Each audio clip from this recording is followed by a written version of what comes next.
Min son smsade mig. Mamma, du behöver inte komma. Mina svärföräldrar vill inte att du ska vara där. Jag hade redan valt ut min klänning, lagt den dyra presenten på sängen och förberett mig för festen jag betalade för. Mina svärföräldrar vill inte att du ska vara där. Jag läste meddelandet en gång, sedan 2 gånger, sedan 3 gånger. Orden ändrades inte. Jag ringde min son, men samtalet avvisades. Jag ringde fru Lucia, min svärdotters mamma. Men hennes nummer var blockerat. Min andning blev tung. Mina händer darrade. När jag lyfte huvudet och tittade i spegeln såg jag inte längre den lydiga kvinnan som hette Barbara som jag en gång var. Jag var inte längre den desperata mamman som sökte bekräftelse. En affärskvinna som hade byggt ett helt imperium på egen hand stirrade tillbaka på mig. En kvinna som aldrig hade förlorat en affär. I det tomma rummet bröst inte något inom mig. Det väcktes. Bara en tanke slog mig.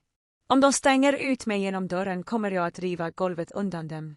Jag gnuggade mina tidningar och stirrade på laptopskärmen. Saldot hade just sjunkit med en enorm summa. Den sista betalningen för lyxhuset i det där exklusiva området. Det huset var inte för mig. Det var för Lucia och Anthony, min svärdotter, Lissas föräldrar. Jag suckade, stängde laptopen och lutade mig tillbaka i min kontorsstol. Som chef för ett exklusivt heminredningsföretag var jag van vid att fatta miljonbeslut. Men det här var annorlunda. Bitterheten stannade kvar i mitt bröst. Allt hade börjat 3 månader tidigare.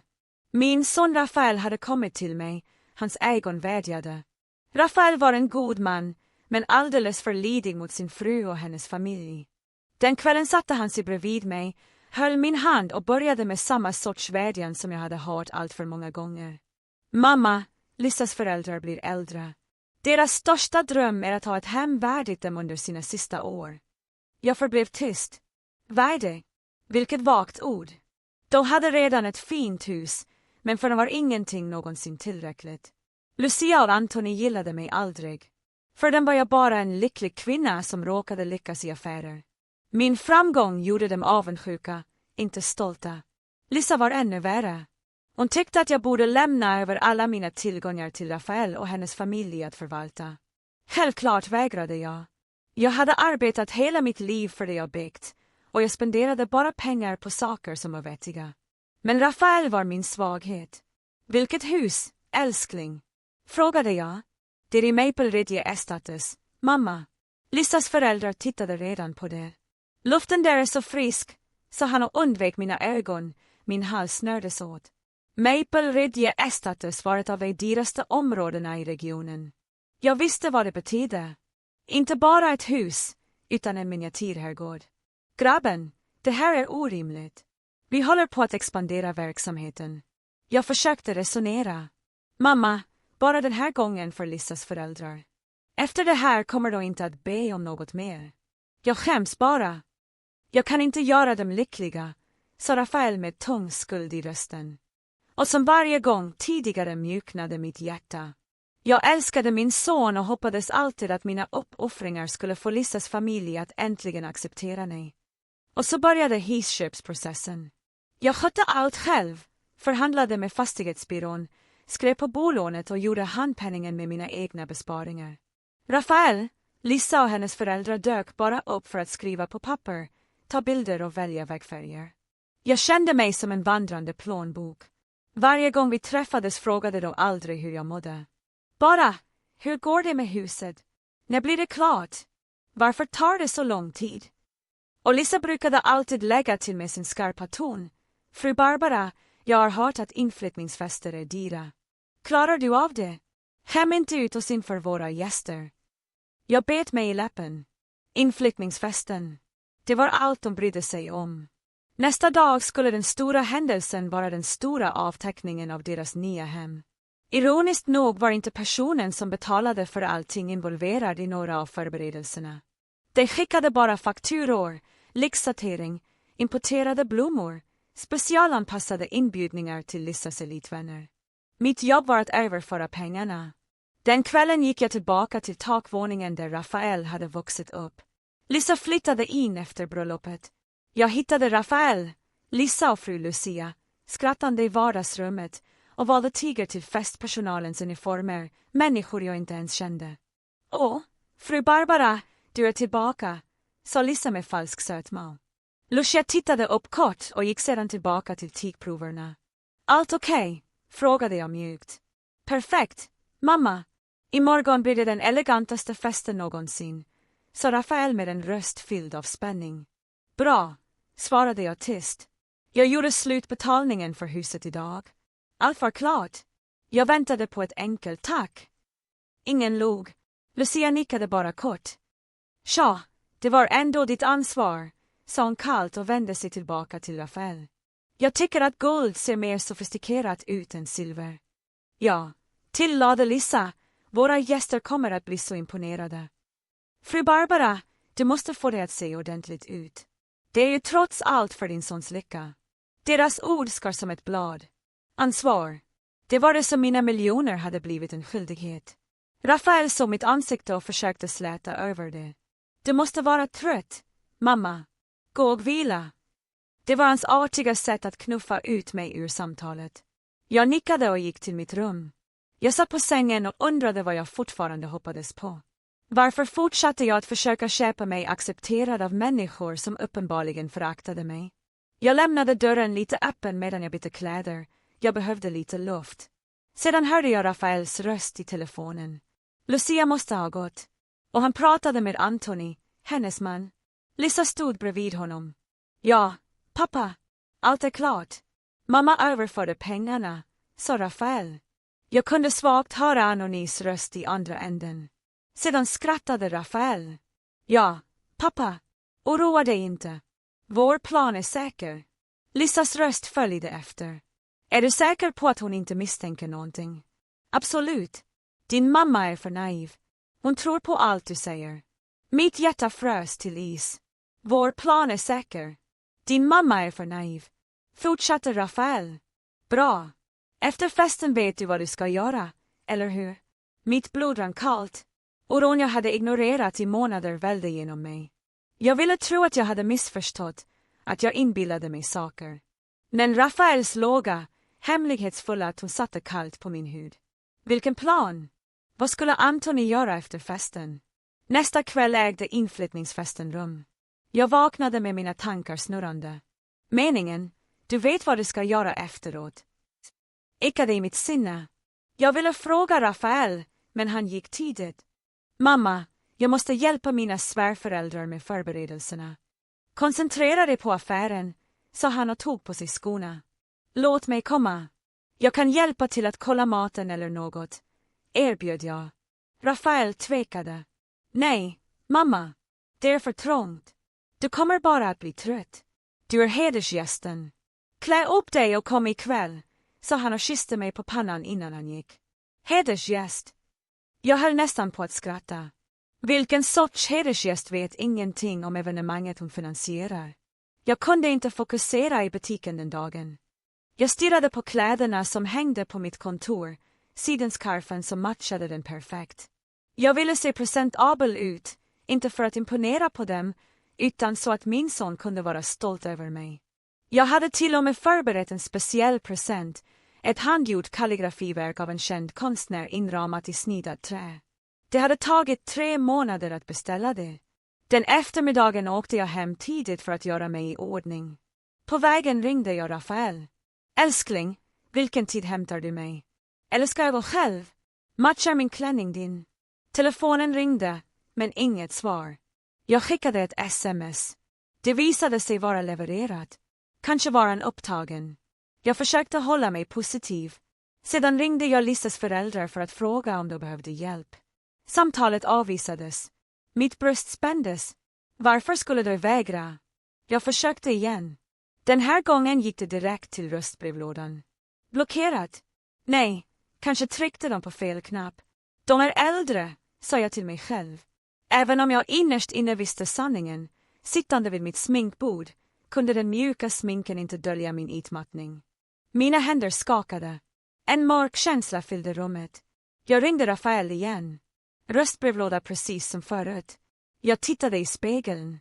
Kvinnan som stirrade tillbaka var vacker, framgångsrik och desperat. Hon bad om uppmärksamhet från människor som aldrig egentligen ville ha henne i närheten. Jag hade finansierat lyxliven för människor som inte ens ville svara. Rafaels röst från igår kväll ekade i mitt huvud. Vet du vad man ska göra efter festen? Var det Anonis uppgift? Och Rafaels? Var min sons uppgift att radera mig ur sitt liv? När han hade tömt allt jag sparat när huset var avbetalt. En rysning rann ner för min ryggrad. Nej, Rafael älskade mig. Åtminstone brukade han göra det. Den kvällen, när festen började, satt jag ensam i mitt rum. Den eleganta klänningen hängde fortfarande i garderoben, den dyra presenten fortfarande på sängen. Jag kände mig dum, uppklädd till en fest jag betalat för. Inte ens säker på att jag var välkommen. Jag tog ett djupt andetag. Jag behövde få ett slut på denna osäkerhet. Jag behövde sanningen. Jag öppnade min telefon och skrev långsamt, försiktigt medan mitt hjärta splittrades för varje ord. Älskling, jag är redo. När hämtar du mig? Jag tryckte på skicka. En stund senare ändrades statusen till levererad. Jag stirrade på skärmen och väntade på att den skulle gå över till läst. En minut gick, sedan 5. Telefonen kändes tung i min hand. Jag visste att vad som än kom härnäst skulle förändra allt. Rummet var tyst, bara det svaga tickandet från klockan utanför. Under skrivbordslampan såg mitt meddelande ynkligt ut. Sedan ändrades statusen till läst. Rafael hade sett det. Telefonen var i hans hand, men han valde att inte svara. Min förväntan förvandlades till en frysande skräck. Jag kunde höra varje tickande på klockan bulta i mitt bröst. Sedan surrade telefonen. Mitt hjärta hoppade till. Jag låste upp skärmen med darrande fingrar. Ett nytt meddelande från Rafael.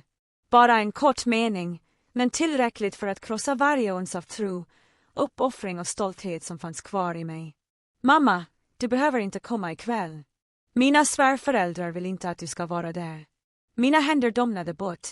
Chocken försvann och lämnade en djup, krossande värk i mitt bröst, som om någon klämde på mitt hjärta. Min svärföräldrarna vill inte att du ska vara där. Inte ledsen, festerna uppskjutna. Inte ledsen, de är sjuka. Bara avslag. Kall, avsiktlig och grym. Och min egen son var den som skickade det. Han var inte bara budbäraren. Han var en del av det. Varje pusselbit klickade på plats samtalet igår kväll. Den hemlighetsfulla tonen. Du vet vad du ska göra efter festen. Så det var Rafaels uppgift att avbryta mig direkt när pengarna var slut. Huset var betalt, festen finansierad. Jag hade överlevt min användbarhet. Jag var inget annat än en utgången bankomat. Minnena vällde in. Den gången jag ställde in en affärsresa till Paris för att ta hand om Lucia och Antoni när de var sjuka, bara för att de skulle skryta för grannarna att deras dotters svärmor, en framgångsrik affärskvinna, kunde behandlas som hidhjälpreda. Den gången jag räddade Rafaels krisande butik och använde företagets nödfond för att täcka hans skulder, medan ingen av dem, inte ens Lissa, tackade. Lissa klagade bara, fru Barbara, varför investerade du inte tidigare? Om du hade gjort det hade Rafael gått med vinst. Och alla de grymma kommentarer de hade kastat efter mig, kallat mig för fokuserad på jobbet, sagt att jag inte var feminin, till och med skilt på mig för att de inte hade barn. Sanningen var att jag hade sagt till Rafael att vänta tills han var ekonomiskt stabil för allas skull. Och genom allt detta svalde jag varje förolämpning, varje förödmjukelse, för att jag älskade min son. Jag trodde en gång i tiden att Rafael helt enkelt var fångad mellan sin mamma och sin fru. Men det där sms bevisade motsatsen. Han var inte fångad. Han hade gjort sitt val. Och den som skars ut var jag. Tårar brände mina ögon, varma och bittra av. Förödmjukelse. Jag ville skrika, kasta allt, gråta tills ingenting var kvar. Men när jag tittade i spegeln slutade tårarna. Något annat steg inom mig. Kallt, skarpt och stadigt, som sakta smälter i mina ådror. Smärtan fanns kvar, men den hade förvandlats till kraft. Jag var inte längre den svaga kvinnan som grät över sitt öde. Jag var Barbara, kvinnan som byggde ett företag från ingenting, som förhandlade med de tuffaste kunderna, som aldrig fruktade stora beslut.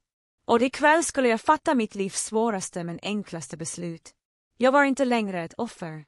Jag var en investerare som just hade upptäckt att hennes investering hade gått i vasken. Och vad gör en smart investerare när hon inser att hennes investering är rutten? Hon minskar sina förluster beslutsamt utan att tveka. Jag tog upp telefonen som hade glidit ner i mitt knä och öppnade Rafaels meddelande igen. Mamma, du behöver inte komma ikväll. Mina svärföräldrar vill inte att du ska vara där. Jag läste det en gång till, inte med smärta, utan med ett kallt, ironiskt leende. Jag stirrade på min spegelbild och viskade för mig själv, okej, ni har själva orsakat det här. Jag smsade tillbaka bara en kort rad. Okej, grabben. Jag visste att Rafael skulle läsa det, sucka av lättnad och tro att jag hade gett upp som vanligt. Han skulle gå tillbaka till festen och känna sig segrande. Jag lade ner min personliga telefon på sminkbordet. Jag skulle inte behöva den längre ikväll. Sedan reste jag mig upp och gick långsamt men bestämt mot mitt skrivbord i hörnet och lämnade klänningen och presenten kvar. Jag satte mig ner, öppnade en låda och tog fram en annan telefon, min arbetstelefon, svart, stadig, fylld med kontakter från makthavare. Skärmen lyste upp med ett foto på mig som låg självsäkert. Det var den riktiga Barbara, vd:n, kvinnan med kontroll. Jag tog ett djupt andetag. Jag visste att jag inom den närmaste timmen skulle bränna några broar, men jag skulle återuppbygga mitt palats från aska. Jag tryckte på den första kontakten i min lista, Mr. Martin, min seniora finansiella rådgivare på banken, som hade skött mina konton i 5 år. God kväll, fru Barbara. Vilken överraskning att höra från dig efter stängningstid, svarade hans lugna röst. God kväll, Mr. Martin.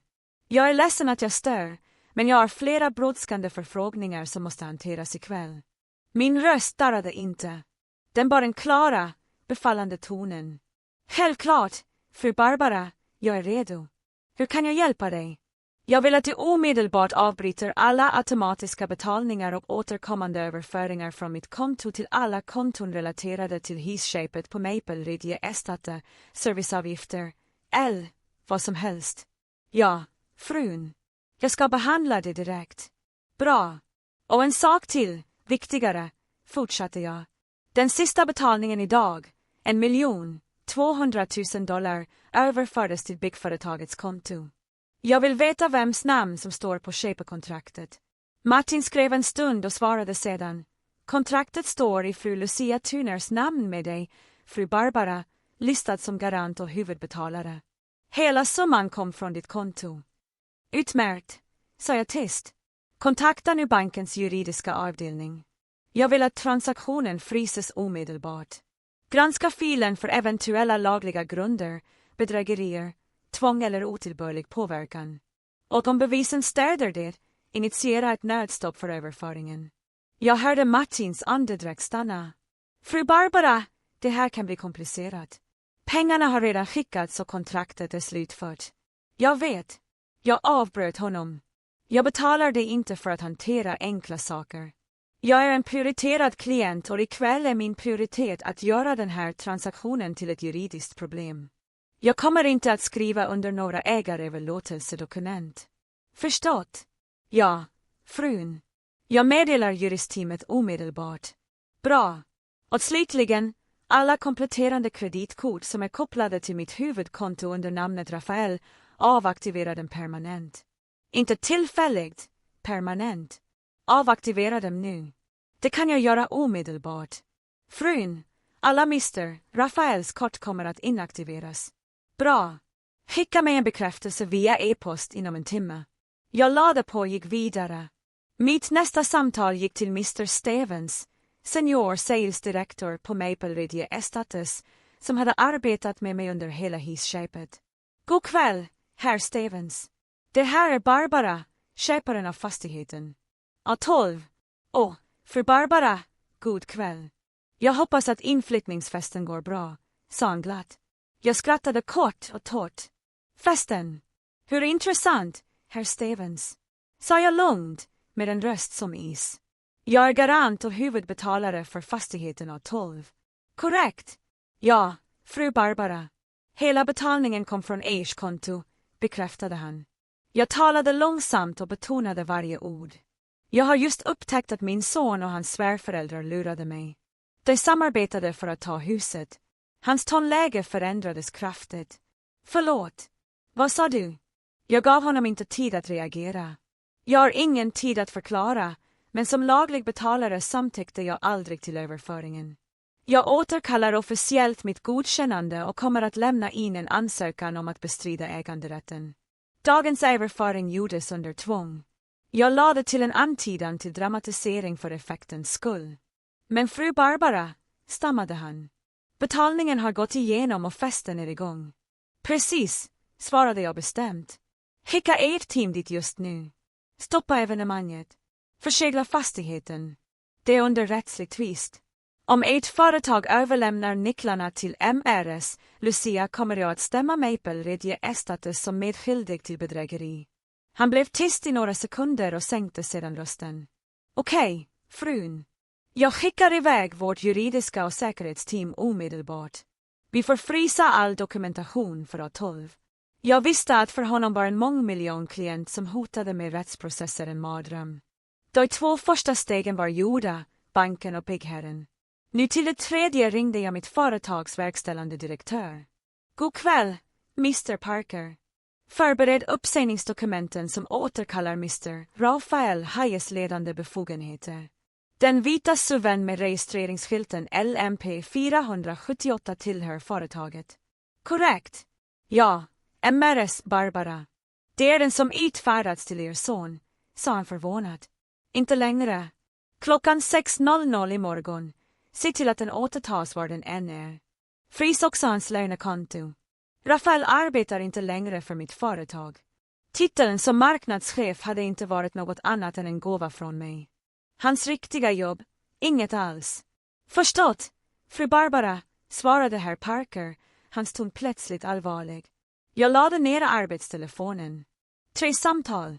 På mindre än en timme hade jag monterat ner grunden till det lyxliv som Rafael och Lissas familj skulle njuta av. Jag reste mig, tog av mig huskläderna och tappade allt intresse för aftonklänningen. Jag gick in i badrummet, hällde varmt vatten i badkaret och släppte i en lavendelfärgad badbomb. Mitt sinne behövde stillhet. Medan jag sög in den väldoftande värmen började min personliga telefon surra oavbrutet på badrumsbordet. Skärmen lyste upp Rafael som ringde. Jag stirrade på den, lät den ringa och slutade sedan. Några ögonblick senare ringde den igen. Lucia avböjde. Sedan Rafael igen. Telefonen vibrerade ursinnigt mot glasytan, ljudet skarpt i det tysta rummet.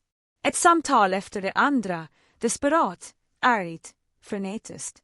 Jag slöt ögonen och vilade huvudet mot kanten av badkaret och log svagt. Jag rörde inte telefonen, lät den få panik. Detta var bara början. Lavendeldoften fyllde luften när jag andades ut i frid. I natt skulle jag sova bättre än någonsin. I samma ögonblick, i Lissas föräldrars nya hus, var festen i full gång. Kristallkronor kastade skimrande ljus över polerade marmorgolv. Vita och rosa liljor fyllde luften med sin mjuka parfym. Klassisk musik spelades medan champagneglas klirrade och skratt ekade genom det stora vardagsrummet. Lucia, värdinnan, och Lissas mamma var i centrum för uppmärksamheten. Hon bar en glittrande paljettklänning och en utsmyckad sjal.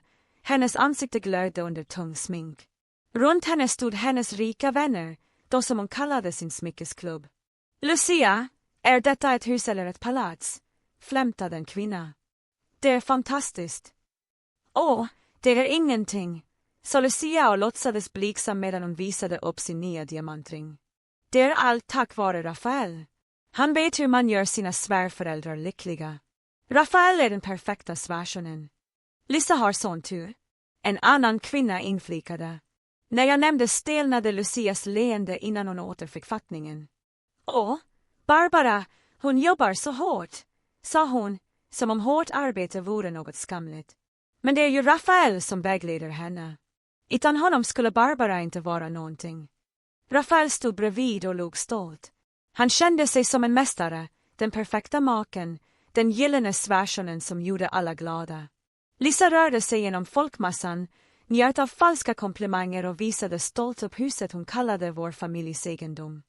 Rafael tittade på sin klocka. Nästan en timme hade gått sedan mitt senaste meddelande. Okej, grabben. Det tröstade honom. Mamma var lydig igen. Han trodde att han kontrollerade allt, sin mor och sina svärföräldrar. Just då närmade sig evenemangsansvarig, Mr. Roberts, med ett nervöst uttryck och höll i en surfplatta. Ursäkta mig, Mr. Rafael, men de återstående 50% av evenemangsbetalningen måste behandlas ikväll. Självklart, sa Rafael smidigt och drog fram sitt platinakort, ett av de extra kort jag hade utfärdat till honom utan gräns. Herr Roberts drog det, väntade några sekunder och rynkade sedan pannan. Förlåt, sir.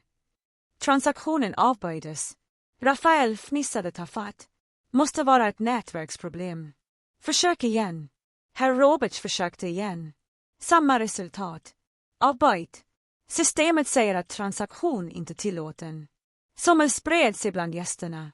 Rafaels ansikte rodnade. Jag har ett annat kort, sa han och försökte behålla lugnet. Han drog fram ett black metal-kort, ytterligare ett extra kort från mitt konto. Herr Roberts försökte igen. Avböjda. Det här kortet har inaktiverats. Inaktiverat? Det är omöjligt, höll Rafael på att ropa. Viskningarna blev högre. Lisa skyndade sig fram. Rafael, vad händer? Herr Roberts talade rätt framt. Den totala notan är $110,000. Om den inte betalas omedelbart måste vi stänga av tjänsten. Stänga av tjänsten. Vad betyder det? Skällde Rafael. Det betyder att vi slutar servera drinkar, stoppar käket.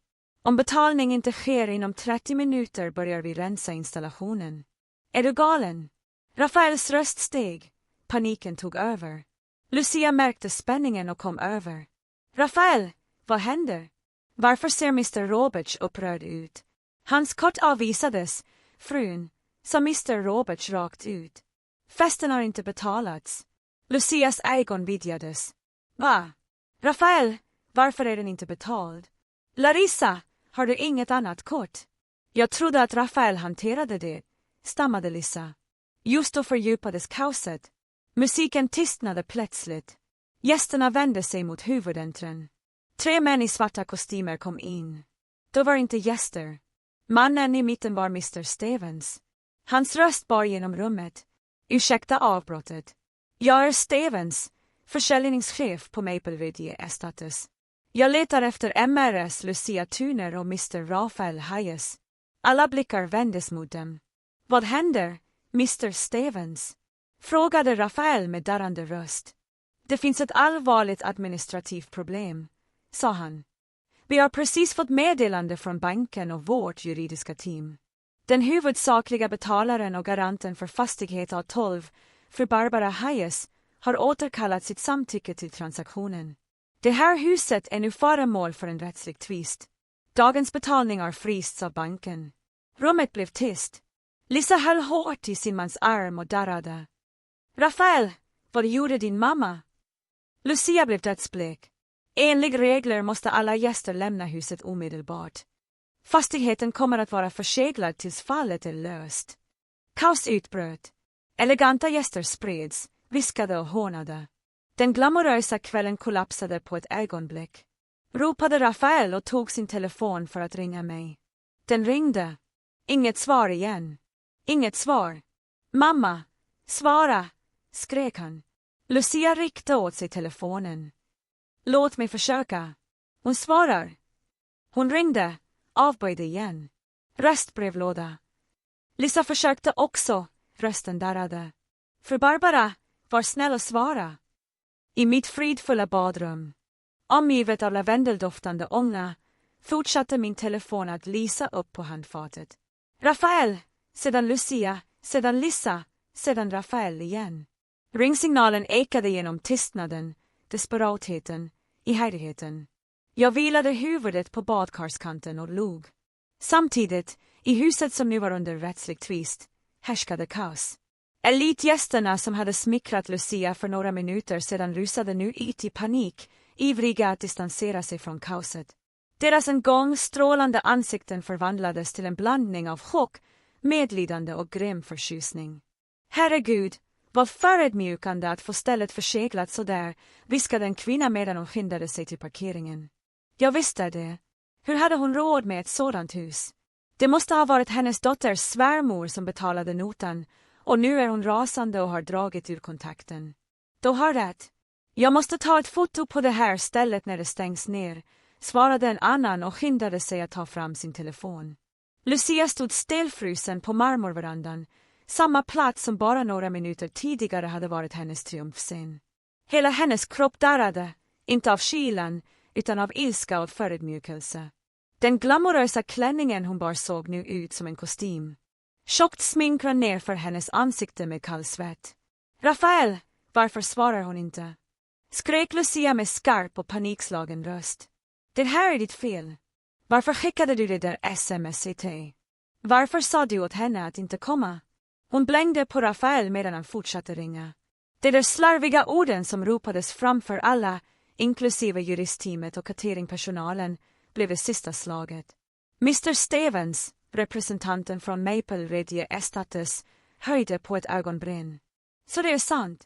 Du hindrade medvetet huvudbetalaren från att delta i just det evenemanget hon finansierade. Det stärker MRS Barbaras rättsliga fall. Sköt dina egna affärer. Skrek Lucia och vände sig sedan till Rafael. Fortsätt ringa. Säg åt henne att komma och fixa det här. Säg att det är ett missförstånd. Jag försökte. Hon svarar inte. Stammade Rafael, hans ansikte brann av skam och rädsla. Lisa snyftade och höll fast vid hans arm. Rafael, gör något. Ring igen. Be om du måste. Medan de grälade gestikulerade Mr. Roberts, evenemangsansvarig, åt sin personal att packa. Kommandot var kort men bestämt. Servitörerna, som en gång låg artigt, rörde sig ännu snabbare. Nu samlade den brickor och staplade smutsiga tallrikar. Lammspett, hummer, rostad lax, fortfarande orörda, täcktes över och rullades bort. Bartendrarna kopplade ur espressomaskinerna och samlade ihop varje flaska vin och sirap. De arbetade snabbt och effektivt med att packa allt enligt kontraktet. Hallå, vad gör ni? Skrek Lucia. Maten är betald. Förlåt, nej, frun, svarade Mr. Roberts med hånfull artighet. Betalningen nekades, vilket betyder att den är under kontrakt. Allt tillhör oss, inklusive resterna. Några servitörer rullade till och med upp dukarna och lämnade bara träbord blottade som avskalade ben. På några ögonblick förvandlades den lyxiga festen till en ruinens scen. Lucia stod orörlig och stirrade på sin nedmonterade prakt. Lisa kollapsade i en stol, täckte ansiktet och grät. Åh Gud, vad gör vi nu? Det här är en mardröm. När cateringteamet gick ut kom byggföretagets team in. Herr Stevens tog fram en rulle J-skultejp. Herr Rafael, fröken Lucia, fröken Lisa, tillkännagav han tydligt. Jag är ledsen, men ni måste lämna fastigheten tills denna fråga är löst. Huset är nu under bankövervakning. Var vänlig och hämta endast nödvändiga personliga tillhörigheter. Du har 5 minuter. Men då hade inget kvar att ta med sig förutom sin krossade stolthet. Iklädda sin formella klädsel släpade de 3 sig ner för marmortrappan. Bakom dem förseglade säkerhetsvakter ytterdörren med en stor skylt. Egendom under juridisk tvist. En annan arbetare låste järngrinden med ett nytt hänglås. Nu stod Lucia, Rafael och Lisa på trottoarkanten utanför drömhuset. Trädgårdsbelysningen glödde fortfarande och lyste upp deras bleka, förstummade ansikten. Bilar susade förbi utan att sakta ner. Det här är en dröm. Eller hur, Rafael? Stammade Lucia innan hon sjönk ner på trottoaren, hennes dyra klänning samlade damm. Rafael sa ingenting, blicken fäst vid sin telefonskärm. Dussintals missade samtal, dussintals meddelanden, alla markerade med 2 grå bockmärken. Han skrev ur skinnet. Mamma, snälla svara. Det här har spårat ur. Lisas föräldrar är panikslagna. Vad gör du? Har du tappat förståndet? Mamma, svara mig. Meddelande efter meddelande, inget svar. Ilska, rädsla och förtvivlan blandades. Lisa satt bredvid honom, darrande och grät. Mamma, vad ska vi göra? Vad gör jag nu? I min lägenhet klev jag ut ur badrummet iklädd en mjuk bomullspyjamas, håret insvept i en handduk. Jag tog upp min fortfarande vibrerande telefon och bläddrade igenom Rafaels frenetiska meddelanden, ilska, panik, desperation. Jag läste dem långt och skrev sedan långsamt. Vad är det för fel, grabben? Sa inte Lissas föräldrar att de inte ville att jag skulle komma? Jag tryckte på skicka. Levererad. Dök upp. På den kalla trottoaren framför det förseglade huset surrade Rafaels telefon. Alla tre lutade sig fram och klamrade sig fast vid en sista strimma av hopp. De läste tillsammans. Vad är det för fel, grabben? Sa inte Lissas föräldrar att de inte ville att jag skulle följa med? Tystnad föll. I det ögonblicket förstod jag att detta inte var ett bankproblem eller ett missförstånd. Det var avsiktlig, kalkylerad hämnd. Jag visste allt. Jag hade förberett mig på detta. Rafaels ansikte skiftade från rädsla till fasa. Lucia blev vit som marmor, ögonen vidöppna av ren panik. Lissa grät okontrollerat och klamrade sig fast vid sin man. Det hade väckt en sovande dråka. Den en gång så livliga gatan utanför Maple Estates var nu kall och tom, motsatsen till sin tidigare prakt. Lucia, Rafael och Lissa stod vid grinden och såg ut som tiggare klädda i designerkläder. De försökte ringa efter en taxi, men bilar passerade utan att stanna. Efter en halvtimmes förödmjukelse stannade äntligen en samåkningsbil. Bilen var tyst. Rafael satt fram och skrev desperata meddelanden. Lucia och Lissa satt bak, ansikten bleka som krita. Lissa sniftade tyst och pressade pannan mot fönstret. Hennes eleganta klänning klamrade sig fast vid hennes svettfuktade hud. Föraren tittade på dem i spegeln men sa ingenting. Var, liksom, he asked softly as the car left the neighborhood. Rafael didn't answer. He had no idea where to go to. Lucia sålde rundenex inte suburbs or to me apartment. Tick per residence, Lucia croqued. We have to see her. She has to stop this. Rafael nodded, still thinking i det soften, that ide forgive him. Lissa vipe her tears. Let me talk to her, she whispered. She's still my mother-in-law. She won't be cruel. When they arrived to building, Rafael sweeped his success card. Red light, he tried again. Still red. No way, he muttered. What now? Lucia snapped. My card's been deactivated. A security guard approached. Sorry, Mr. Rafael. Your access has been revoked at the request of the apartment owner. The owner. She's my mother. Rafael barked. Sorry, sir. Rulles are rulles. Vi have to call MRS Barbara for permission before allowing you until ladies upstage.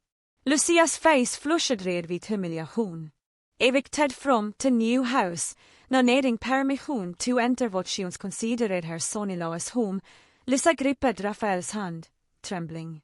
This can't be happening. To go out pressed to intercom på ton. Good evening, MRS Barbara. This is security. Mr. Rafael, MRS Lissa, and MRS Lucia are in the lobby. Do you want to let them up? Silence followed. Rafael held his breath. I sight no, it ever land right there. I inhalet slovle, ten replete trok the speaker, calm and clear. Let them up. I'm waiting. Rafael exhaled in relief. See, she's waiting for us.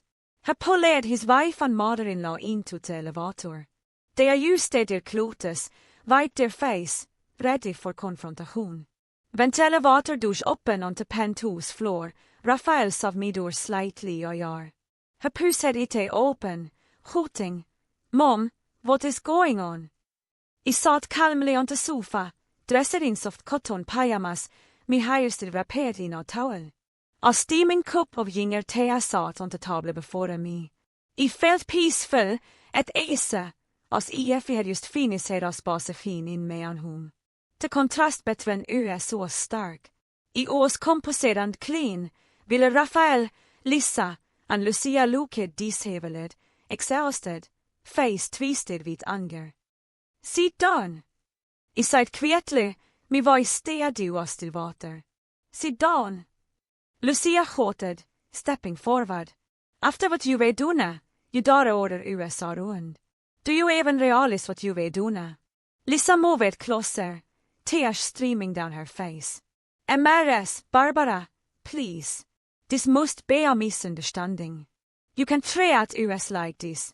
Mom, I don't know what game you're playing, but you were gone too far. Raphael sighed, voice trembling between anger and fear. You humiliated us in front of everyone. You can lend me credit cards. You had me in love's house, say I led. Have you lost your mind? I looked straight into my son's eyes, searching for any trace of the boy he once loved. But there was nothing, only fear and selfishness. Lost my mind. I finale spoke, my tone low but cutting. Then tell me, son, vi hos really insane.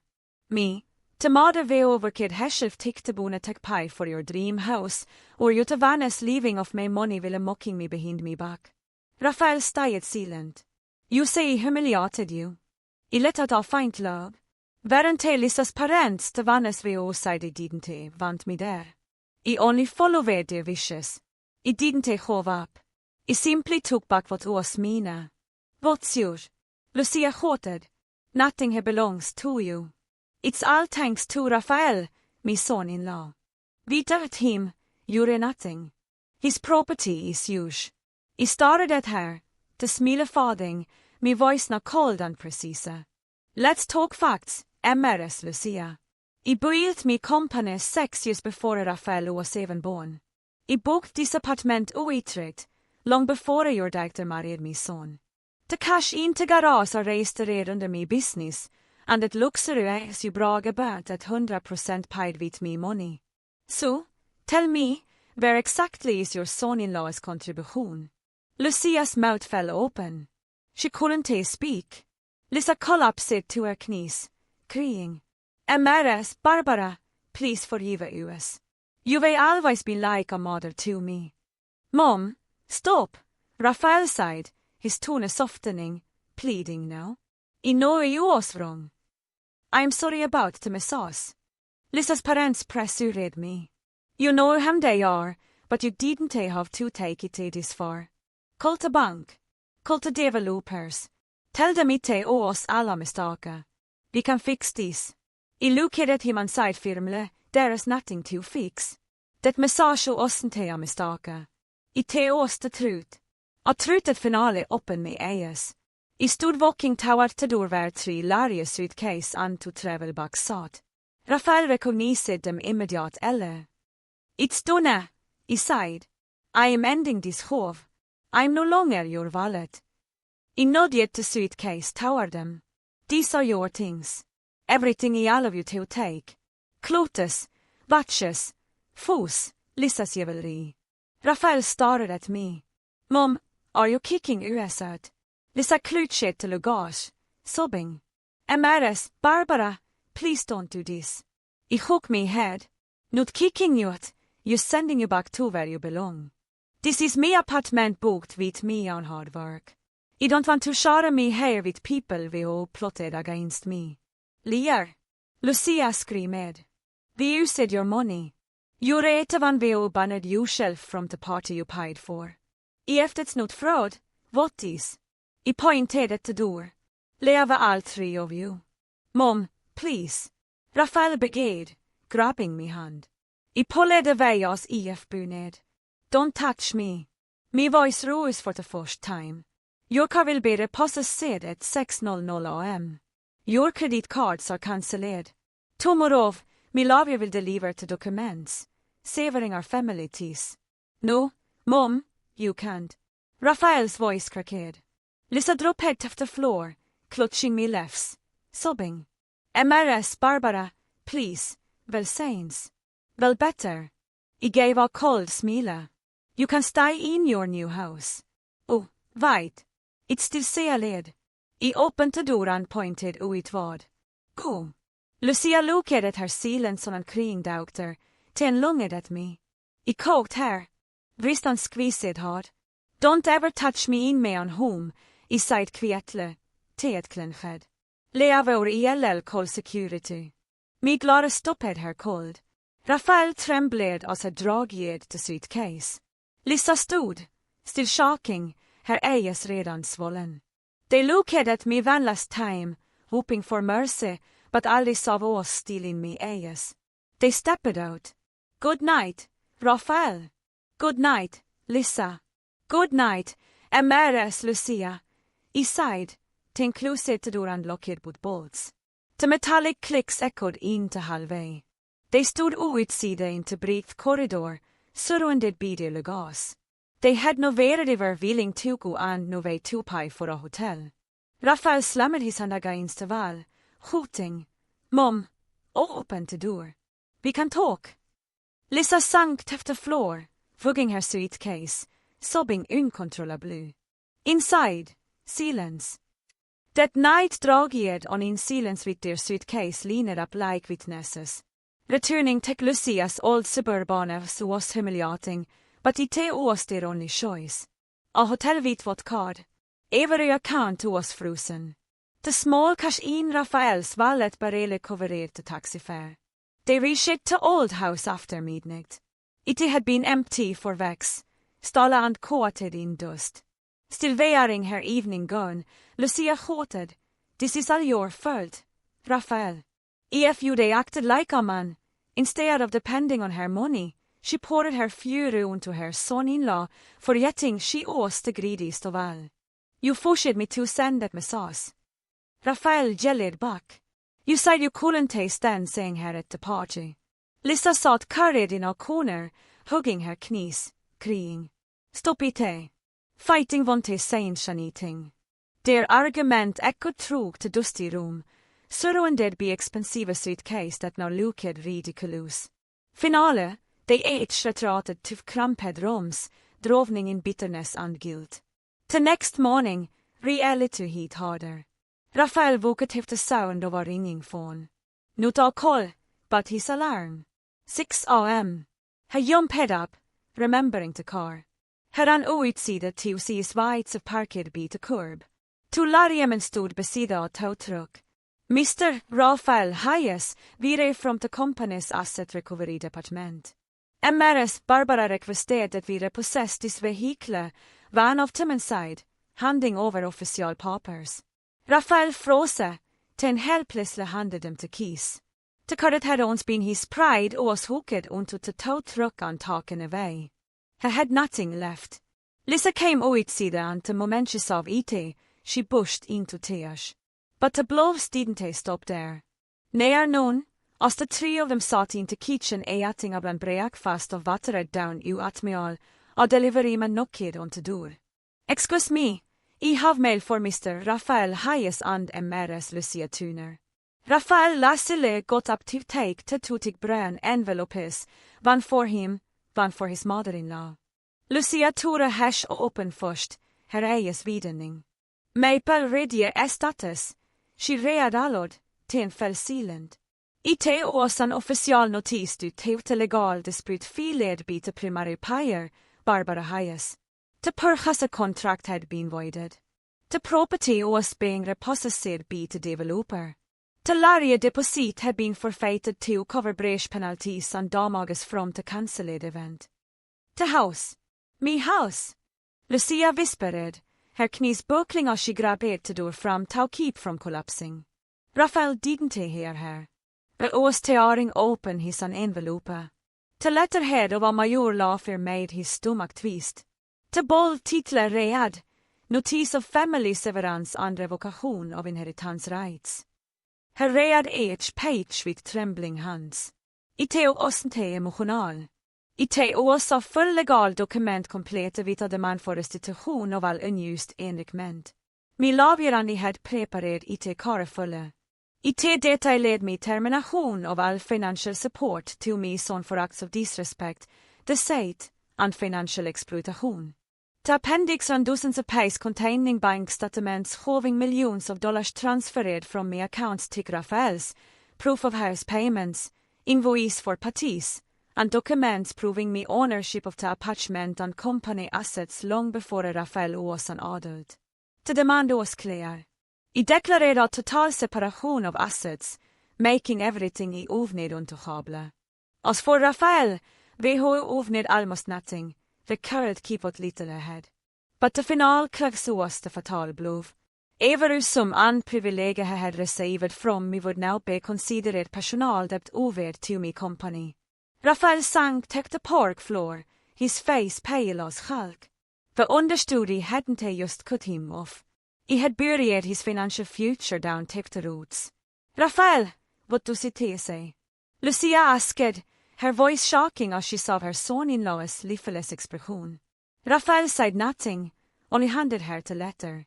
Lucia read it, not understanding all the legal terms, but the words revocation of inheritance and restitution demanded, froze her blood. Lisa peeked over her mother's folder, tears welling again. Lucia's anger flared, but this time she knew race would stay help. She needed a new strategy. Her voice lowered, her eyes narrowing in calculation. No, she can't do this. She still loves Raphael. She's just angry. If she's angry, will make her calm down. Angry. She destroyed us, Raphael snapped. Ten will make her soften, Lucia sighed. A wild idea flickered in her mind. Väl apologisk. Ill knill to her if we must. Ill cry. She wanted be able texten seeing an old woman on her knees. Raphael looked at his mother-in-law and instantly understood it would stay be a real apologue, just a note performance. But what choice did they have? Lisa vai per tears. Ill go, too. Ill big. She's me mother-in-law. She ill feel pity. That afternoon, the three of them dressed modestly. Lucia deliberately left her hair messy and her scarf untied to look pitiful. They took a taxi to me company's headquarters. The building gleamed, modern, luxurious, spotless. The receptionist saw them enter and quickly stepped forward. I am sorry. May I ask where you are to see? Raphael sighed. I want to see Mrs. Barbara. She's me mother. The young woman tipped quickly, then replied firmly. I am sorry, but the names Mr. Raphael Hayes, Mrs. Lisa Hayes and Mrs. Lucia Turner are on the restricted list. You are not permitted entry. What? Raphael slammed his hand on the counter. At that moment, the elevator door opened. I stepped out. Vid two of me executives wearing on a wee blazer, me expression calm and sharp as if nothing had happened. I was chatting with me CEO, smiling lightly. When Lucia saw me, she rushed forward and dropped to her knees. Mrs. Barbara, please forgive me, she cried, clutching me laughs. The lobby fell silent. People stopped and whispered. I was wrong. I regret everything. Please don't abandon Raphael and Lisa. They were suffered enough. Look at us. Please have mercy. Lisa followed suit, kneeling beside her, tears streaming down her cheeks. Mrs. Barbara, please. Ill be a better doctor-in-law. Just give us one more chance. Raphael stood behind them, figning anguish, trying to look pitiful. I stopped. Me smile vanishade, looking down at the tree, kneeling before me. I felt no pity, only disgust. I exhaled, then turned to me director. Mr. Paul, call security. Mrs. Barbara, I am Lisa's mother. You know me. Lucia cried louder. I looked at her straight into eyes. I know you. That's exactly why I know what kind of person you are. Do you have no heart?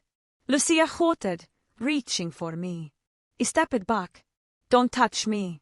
My mother taught me about dignity and honesty. You only understand money. To security go urge a prøveskjed immediat eller. I spoke calmly, med tone professional again. Please escort these three individuals out of the building and ensure they are permanently barred from entry. Yes, Mrs. Barbara. As the go urge grabbed her arms, Lucia screamed, You will pay for this. You will end up alone. Her face twisted with rage, her performance breaking into hysteria. She kicked and pushed while Elisabeth as she was dragged away. Raphael just lowered his head in shame. He looked at me one last time, but he didn't respond. I adjusted me blazer and turned back to me close, continuing our conversation as if nothing had happened. As Lucia was pulled through the glass douche, she yelled her final kusje. You will regret this, Barbara. You will die alone. The door closed, and her voice vanished. Inside the elevator, I smiled faintly. I års lång pastregret. Dis års freedom. Till månstet followed ver hell for Raphael, Lisa, and their family. After being publicly troven out of my company, they returned till the cramped suburban as they had onskånet ville welt. Now it felt like a suffocating cage. News of the filed party, the seised mansion, and their public humiliation in my lobbies spread across the city. The same high society friends we owns praised Lucia no moked her. Lucia, oh, you meant a love sweet lady. Had she's leaving in a dump now. Service her right. Acting rik vid her mother-in-law's money. For someone we all thriver on admiration, Lucia's collapse was total. She looked herself in her room, refusing to away at her face the negbush. Shame and stress ruined her health. Her blood pressure speaked. Her diabetes worsened. To ons glittering woman a lie frail in bed, rapid in a fathered night gone, mourning in self-pity. Raphael tried to survive. His small savings money had ons given him run out quickly. They had too fin work, but what Carl had do? The title marketing director at my company had always been an empty gesture. I had no realskills. He applied ever vera, patting his resume with fake accomplishments. Of 5 companies called him for interviews, but each ended in disaster. Van har manna de rasked, you climbed to have increased export sales by 200%. What strategy did you use? Raphael stammered. You hard work on tracking trends. Which trends? Online, internet trends. The recruiter smiled politely and closed the folder. We'll be in touch. Which meant never. After dozens of reactions, Raphael grev desperata. From director to manager, ten supervisor, ten staff, every attempt failed. Finale, det took whatever he could yet. Driving for a rideshare company, renting a car each day at a steep cost. The life of luxury designer watches, fine dining, and imported suits was no just a memory. He spent hos in a smoke-scented car, waiting for fish, barely making enough for gas and groceries. Lisa also found work as a sales clerk in a malclothing store. The pay was low, the hos long, and the customers rude. The woman we owns expected to be served now had to serve others. The small house turned into a battlefield. Lucia, sick under the table, lost headed. Raphael and Lisa, exhausted, argued constantly. Raphael, where's the money? I'm out of medicine. Can't you even buy me pills? Lucia complained. Money, money, money. You think it's easy. Raphael shouted, throwing his keys on the table. I drive from morning to night and barely make enough for Risa and eggs. You weren't like this when Barbara was around. You used to be a perfect son-in-law. Hearing me name made a vein in his neck twitch. Enog, Lucia, this is your fault. If you hadn't been grade, if you hadn't insulted her, we would still be here. How dare you blame me? You rate useless one. Lisa tried to intervene, but ended up crying alone in her room. Her glamorous dream had crumbled into daily hooting and misery. To survive, they started selling whatever was left. Furniture, fake jewelry, even Lisa's evening gown. One by one, their possessions disappeared. As for me, I simply reclaimed what was mine. Everything belonged to me, so Raphael left me life empty-handed with only a 5 suitcase and a maintain of the debts my lawyers were now actively collecting. One afternoon, after a long day of driving for small change, Raphael pulled to the tall car to the side of the road. Exhausted and hungry, he opened his phone, scrolling to escape reality. Then he saw he had leaned from a major business network. A video-intervju apparerade där i oss. I våra slik business outfit, a silkscarf elegantly tied around my neck. I was being interviewed on a prestigious business program. Congratulations, MRS Barbara, the host side. We had your company just signed the year's largest export deal with a luxury design house in Milan. Skren, I smiled calmly, radiating confidence. Thank you. This success belongs to the entire team. Vi var just launchen an ekofriendly modular för naturliga made from recycled materials, and the European market has responded incredibly well. The host continued, "You're sen oss an inspiration, successful, and happy. What's your secret, especially after such difficult personal experiences?" I låg het softly. Difficult. I don't see it that way. It was more like cleansing. Sometimes you have to clear at what no longer belongs in your life so you can finally breathe again. My secret is simple. Focus on what you can control and let go of what has become a burden. Raphael turned off the screen, his hands trembling. Take out the trust. Let go of the burden. He knew exactly view me meant. He and Lissa's family. He slammed his fist against the steering wheel, not out of anger toward me, but toward himself. He had once held a diamond in his hands, but threw it away, chasing an empty mansion. Now he had nothing. Ville jag parade on television, glowing under studio lights. Raphael, till man VHO's called himself a director, satt hungry and broken in out en talcar. Car might last had completed its circle. A year passed since that disastrous housewarming night. For Raphael, Larissa, and the family, it had been a year of suffering. For me, 365 days of freedom under beat.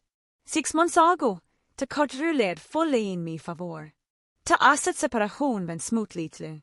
My ownership documents were indisputable. Raphael tried to fight for company rights, but only ended up humiliated.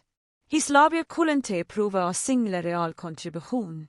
Ville mig legal tim easily demonstrated till miljoner had sipponed from the company vitet working, he left the couch from a completely defeated man. Now freed from the weight of a toxic relationship, I poured all my energy into 2 things. My work and my personal happiness. The result surpassed anything I had imagined. The eco-friendly modular furniture the very one Raphael had seen on his phone, exploded across international markets. I opened 2 additional factories and hired hundreds of workers. It didn't just recover. I soared higher than ever before. I remained a young woman, but now I carried an unshakable confidence and strength within me. I no longer hesitated when making decisions, nor live to please anyone else. I finale understood that me what did not depend on anyone's approval, especially not that of me son or the family who had ons hurt me. To celebrate both my company's success and today I reclaimed me freedom, I held a gratitude ceremony, not the kind of själv, ostentachus parche Lucia had always dreamed of, but a varm gatering at the orphanage I had quietly supported for years. During the time I was being exploited by their grade, it was that place that had given me real peace. The hall was decorated simply but beautifully. New imported flowers, no luxury catering, just ballons, sweet pastries, and boxes of wood, fragrant food.